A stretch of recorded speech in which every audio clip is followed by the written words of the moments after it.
All right, ladies and gentlemen, we're going to talk about algebraic proofs today. So this is building off what we were working on previously, where you would have an equation, and then you solve that equation with the steps here, and then on the right side, you're justifying your steps. So you'll say why you can do that, why you can do that, why you can do that. And these are just listing properties of equations that you can use to help you justify your steps. And so we're going to do that again today, but this time you need to do it all by yourself. You're doing all the solving and listing all the properties. So if you follow along on your paper, you can get some of these solved too, and we'll go on to it. So on your paper, you'll need a T-chart like this, and over here we call it justify or justification. We're going to justify our steps. Well, to solve this equation, it takes two whole steps. I want you to think about what those two steps are real quick, and go ahead and think about it. All right, if you thought to yourself that, oh man, we should add 4 to both sides and then times by 6, then you're right. If you said something else like times by 6 and then add 4, that would actually give you a wrong answer, but you could do those steps. You just have to make sure you do them correctly. But let's go with the first one. Yeah, we're going to add 4 to both sides, because remember, you want to get the n by itself. So I'm going to add 4 to both sides of this equation. And if you like to, you can draw a line for your equal sign, help you separate the sides. Make sure you're not adding 4 twice to the same side. And that's going to give me n over 6, not n plus 6. N over 6, or n divided by 6, equals negative 3. Because negative 7 plus 4 is negative 3. And then from here, I need to get rid of this divide by 6 by timesing both sides by 6. Here, I'm gonna write it down here, like times 6 times 6. And that's going to give me n equals negative 18. Ta-da! Answer. Excellent. So we did the solving, but we also need to justify our steps. And when you're justifying your steps, each line, each thing that happens needs to have a justification. And you're going to write that over here. Well, let's just look through our steps here. We got adding 4 to both sides of the equation. Which property lets you add the same number to both sides of the equation? That is going to be the addition property of equality. I'm going to put POE for property of equality. So you can write ADPO for addition property of equality. And then you need to write down a property here for this line. Going from these things to this line is another property. And this one's, kind of it can be a little bit tricky, but you need to remember that when you do the calculation, that is a different property than when you write down what you're going to do.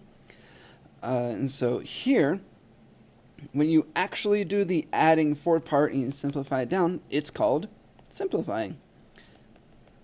All right, simplify. The next line here, where we multiply both sides by 6, is another property. Remember, each line has a property. And that one's just the multiplication property of equality. Again, I'm going to use POE for property of equality. Multiply PO. And then going from here to here is another property. I want you to write down what you think it is. If you wrote down simplify, good job, because that's what it is, okay? Right here, when you actually do the adding 4 and when you actually do the multiplying by 6, that is a different property than just writing down that you're going to do that. And so that's called simplifying, where you do the computation. Okay, let's jump to another one. Let's deal with the decimals. There's no fraction on this one. But yeah, decimals. Here's how you deal with it.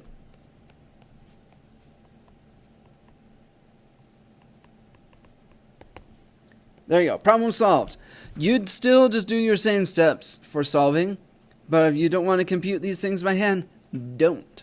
Use a calculator. It's wonderful. You just, put the numbers in and it gives you the numbers. It's awesome. All right, well, let's walk our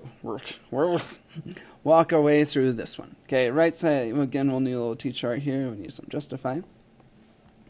Well, without freaking out over the numbers, think about what needs to happen. You got a negative 20.12 here, we got this 5.8, and then we got two things with variables. Well, before you start moving things around, you want there to be just variables in one spot instead of two different spots. So we're going to put these guys together. You need to, well, just put them together. They're on the same side, so we're not doing the opposite here, we're just putting them together.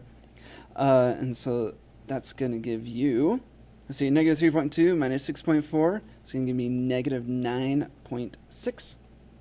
And the left side is still the same. The 5.8 is still the same. It doesn't have anything to combine with. So we did that. That does have a property name where you put like terms together. It's called combine like terms. And so we're going to put that. And you can write out the whole thing, but we'll put CLT for combine like terms. So there we go. There's our first step. We combine some like terms. Go ahead and see if you can finish solving this. It shouldn't take too long. It takes 2 whole steps now, but use a calculator to help you get it. Pause the video and get it solved. Alright, let's have you check and see how you did. Did you subtract 5.8 and then divide both sides by negative 9.6? If you did, good job. That's it. You should get 2.7. On this last step here, I switched sides because I want to show you what it looks like when the variable's on the left side, because I want you to know what that property is. So we're going to now go through and write down what the properties are as we go through here. So this one here, where we subtract on both sides, that's a property. Go ahead and write down what it is. Did you write subpo? Because that's what it is. Yeah, it's subtraction property of equality. If you subtract on both sides, that's a property of equality where you subtract. Subtraction property of equality. And then there is supposed to be a property here for the next line where you get here. And that's where you do the calculation, where you actually calculate minus 5 when you subtract 5.8. And that's a simplify step. And then here is another property where you introduce dividing on both sides. That becomes the division property of equality, so divpo. And actually doing the division is a simplifying step. And then when you switch sides is another property. I want you to pause the video and look through your notes and see if you can find which one lets you switch sides. Did you find it? If you didn't find it, look again. All right, you found it? Right. Well, you should have found out that it's the symmetric property. Yeah, it lets you switch both sides. Yeah, whatever's on the left goes on the right. Whatever's on the right goes on the left. So that's the symmetric property of equality. So there's that. We're going to move on to some harder ones. Sometimes people think decimals are hard, but they're not. Just use a calculator. It's great. Calculators are, good at calculating. Let's jump to the last one.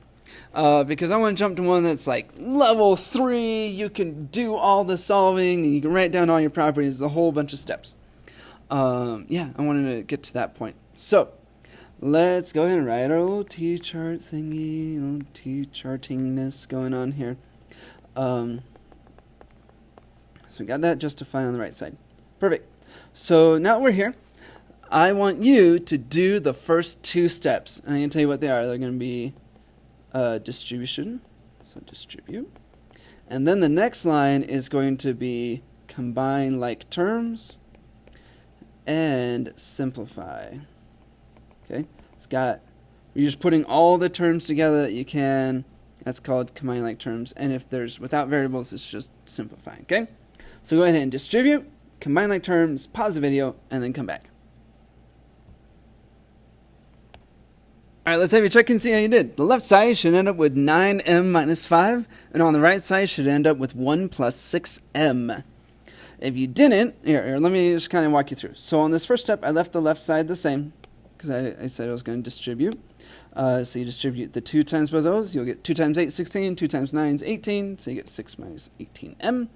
And then here, when you distribute, you need to take the negative with the 3. So negative 3 times 5 gives you negative 15. Negative 3 times negative 8 is positive 24.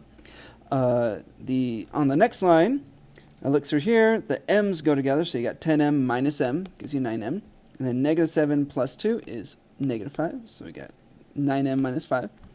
On this next part, the 16 and subtract 15 go together to make 1. And then negative 18m and positive 24m come together to make positive 6m. So there we go. We have distributed, we have combined like terms and simplified. So now we're here. And the rest of solving this is not too bad. It's 3 whole steps. You need to pick a side for your variable and then put all your numbers on the other side. I kind of like having my variable on the left side, so I'm going to choose to subtract 6m from both sides. It's going to be 3m minus 5 equals 1. And then it takes 2 more steps. I need to get rid of the 3 and the subtract 5. Think about what the next 2 steps are going to be. You can even say them out loud if you'd like to. Hopefully you thought or said aloud that you should add 5 to both sides, and then you're going to divide by the 3. Because those are going to be your final 2 steps there. M equals 2. Hooray, we got it figured out at the end. Okay, now we've gone through and solved this equation, which I want to point out, it starts out really scary. It's got a lot of things in it. But if you distribute and combine like terms, now there's only 4 things. And from there, it's a lot easier. Make sure you distribute and get each side as simplified as possible before you start moving things to different sides. And it'll make it a lot easier for you. So what I'd like for you to do now is pause the video, go ahead and put in the remaining properties here. Put down what the steps are. And then come back and check and see how you did. Alright, let's check and see. On the first one, did you put subpo? If you did, awesome. Yeah, you're going to this is subtracting 6m on both sides. That's a property of equality. The next line is not simplify. It's actually going to be combined like terms. So what makes this combined like terms is the fact that these have m's. So if they have variables and you're combining them, it's called combined like terms. Whereas later on we're going to see some simplify. Here, this one is addpo, because it's the addition property of equality is adding 5 on both sides. The next line is simplify, and that's because 1 plus 5 is a simplifying step where you do the computation there. The next line here, where it's dividing 3 on both sides, is the division property of equality, divpo. And then the final step there is going to be simplify. And there you go. It's all done, all solved. You got justification on each step, and that's what you're doing on today's assignment. Go ahead and do the other ones, get the practice in, get used to solving the equations, and justifying each step. Good luck.